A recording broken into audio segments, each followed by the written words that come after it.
amigos, es momento de una entrevista. Vamos a hablar sobre la participación y pronunciamientos de los observadores internacionales sobre las elecciones generales de nuestro país. Hoy nos encontramos con el internacionalista Ramiro Escobar. ¿Cómo está, señor Escobar? Muy buenos días, bienvenido. Buenos días, gracias por la invitación. A usted las gracias por acompañarnos. Coméntenos, por favor, ¿cuál es la participación de los organismos internacionales en cada proceso electoral peruano? Ok, a ver, yo mismo he trabajado en una misión de observación electoral y lo que hace un organismo electoral, perdón, una misión de observación electoral es desplegar una serie de funcionarios que, por ejemplo, miden eh, el comportamiento de los medios de comunicación, el comportamiento de las redes sociales, se reúnen con las autoridades electorales, se reúnen con los candidatos, van monitoreando las encuestas, mandan personal a provincias, no es solo en la ciudad de Lima, y con eso hacen un recojo detallado de la información respecto del proceso electoral antes de que se realicen las elecciones y después también, hasta que finalmente emiten un informe.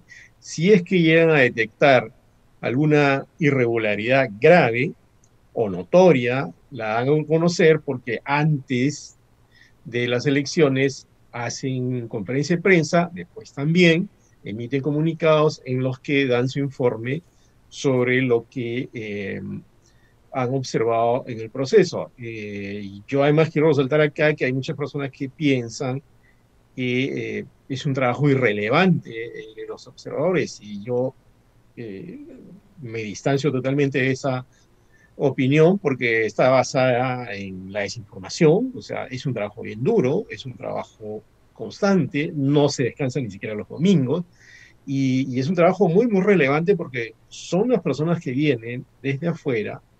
En este caso yo trabajé en una misión de observación electoral de la Unión Europea y tenía un jefe, tenía funcionarios, yo trabajaba en el equipo, en la parte de prensa, y recuerdo que es un trabajo agotador, es un trabajo detallado y es un trabajo bastante serio. Entonces no se da ninguna opinión relevante si no se tienen pruebas, y eso es lo que creo que ha pasado en este proceso electoral. En la misión de observación electoral de la OEA, por ejemplo, no ha entregado ninguna opinión ni ha hecho ninguna declaración que desconozca o ponga en duda el desarrollo del proceso electoral.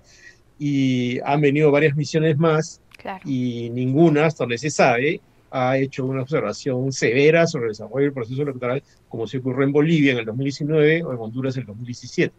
Uh-huh.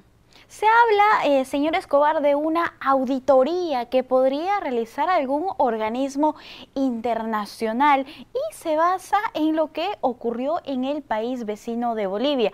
Existen definitivamente muchas diferencias del proceso electoral que se ha vivido en Bolivia y del proceso electoral que tenemos aquí en nuestro país. ¿Podemos hacer esas diferencias, resaltar por qué el panorama es totalmente diferente?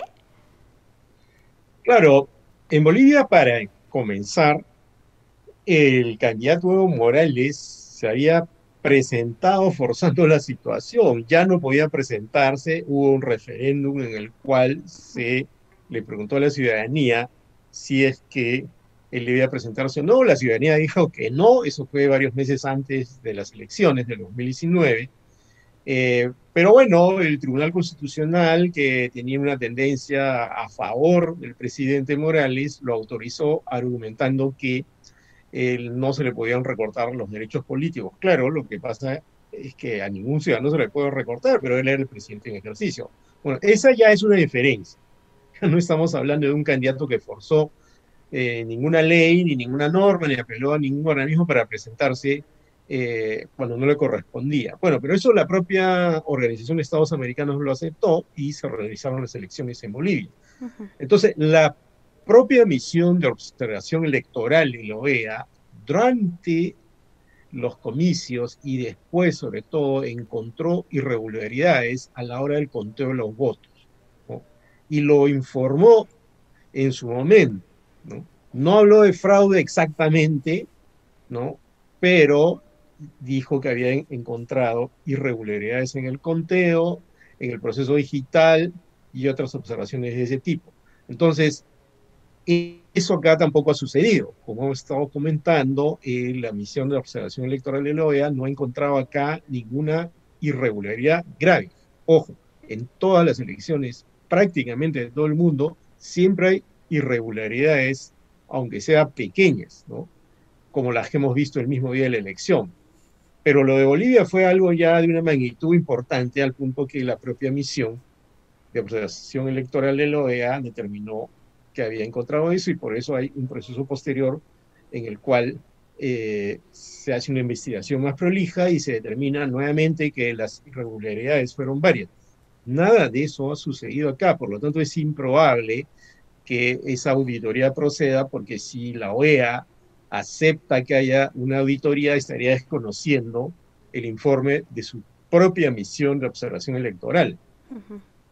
Entonces se partiría de ese punto respecto al informe preliminar que emitió la OEA. Ahora, se ha hablado de acudir incluso al Ejecutivo, al presidente de la República. ¿Cuál es la injerencia que un mandatario puede tener sobre un proceso electoral en nuestro país? ¿Qué es lo que dice la Constitución? Bueno, como ya se ha comentado, de acuerdo a la Constitución, el presidente no puede interferir de ninguna manera en el proceso electoral, y eso es lo que él ha hecho hasta ahora, ¿no? El presidente Sagasti ha sido neutral, ha sido riguroso en esto, no se le ha visto ni siquiera un guiño nebuloso, digamos, de apoyo a uno de los dos candidatos, ha llamado constantemente a la calma, ha llamado a reconocer los resultados electorales, ha llamado a respetar a los organismos electorales. Sería muy extraño que nuevamente, forzando una situación, que es lo que suele ocurrir cuando hay este tipo de situaciones, ¿no? eh, acepte el pedido de fuerza popular, porque de alguna manera estaría atendiendo el pedido de una de las partes, ojo, que no tiene el apoyo de otros movimientos, otros, de algún organismo internacional. Por ejemplo, no hay ninguna misión de observación electoral que haya dicho que lo que está diciendo Fuerza Popular tiene algún sentido.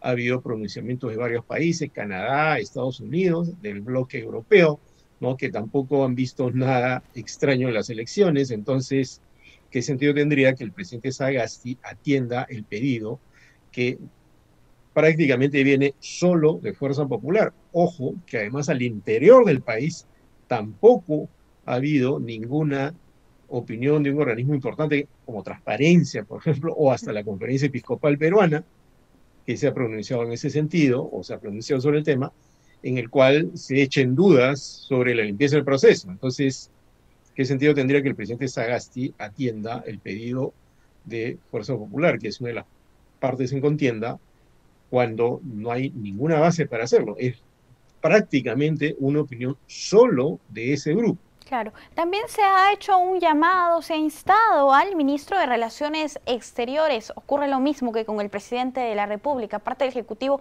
no puede pronunciarse, no puede tener injerencia, interferir en el proceso electoral. Bueno, nuevamente acá estamos en una situación que puede terminar resultando bastante incómoda. Mira, hemos recibido la opinión de países importantes que son grandes inversores en el Perú, por ejemplo, ¿no? Estados Unidos, el Reino Unido, Canadá, ¿no? Tres países que tienen fuertes inversiones en el Perú y que tienen una relación bilateral sólida, llevadera, creciente, varios, en el caso de Estados Unidos, un tratado de libre comercio vigente, ¿no? Entonces, ¿qué sentido tendría, ¿no?, para la Cancillería impulsar, ¿no?, un reconocimiento de esta auditoría que de alguna manera implicaría contradecir la opinión de estos países amigos y socios importantes?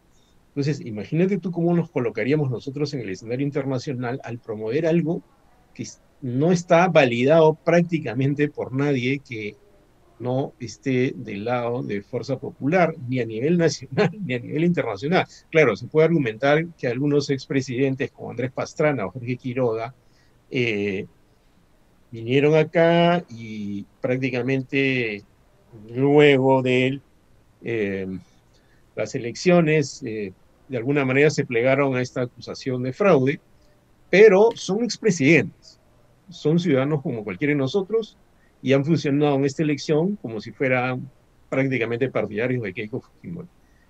Pero es distinto cuando en un escenario de este tipo se contradice la opinión de países con los cuales se tienen relaciones en este momento. Eso tiene un peso importante y podría dañar nuestra imagen internacional, y yo creo que no habría que arriesgarnos a eso. Y yo creo y espero y estoy convencido que la Cancillería no lo va a hacer, porque tampoco tendría que involucrarse, creo yo, en una dinámica de este tipo que podría costarnos cierto prestigio internacional que nadie desea, ni siquiera los fujimoristas, ni nadie que esté a favor de haber votado por uno u otro candidato, ¿no? Así es.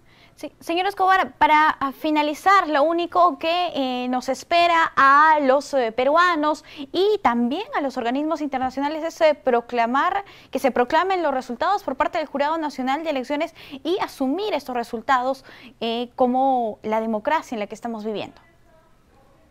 Mira, yo creo que eso es lo que debería ocurrir, ¿no? Estamos en el canal del Jurado Nacional de Elecciones y alguien podría pensar que en este canal se tiene que decir eso, pero yo soy alguien independiente, no trabajo en el jurado, soy un simple ciudadano y un analista internacional.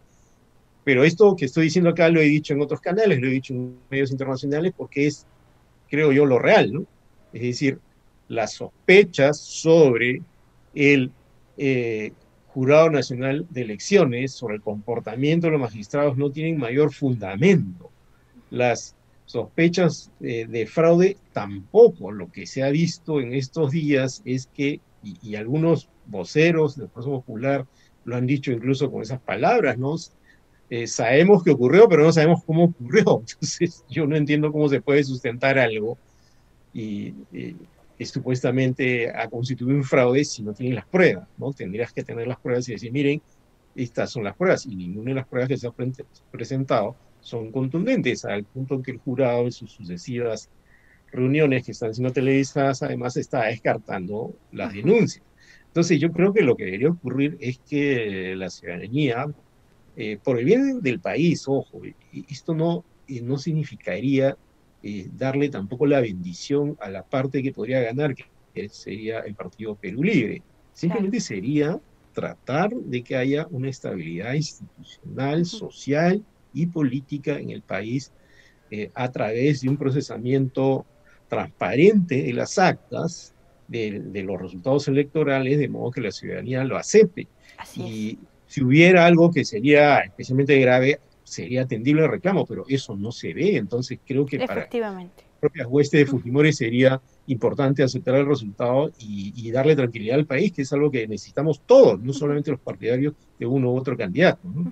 Efectivamente. Señor Escobar, muchísimas gracias por acompañarnos aquí en JN Gracias Noticias. Por la entrevista, hasta una próxima oportunidad. Cuídese, un gusto. Gracias por su tiempo. Amigos, nosotros vamos a hacer una pausa. Volvemos.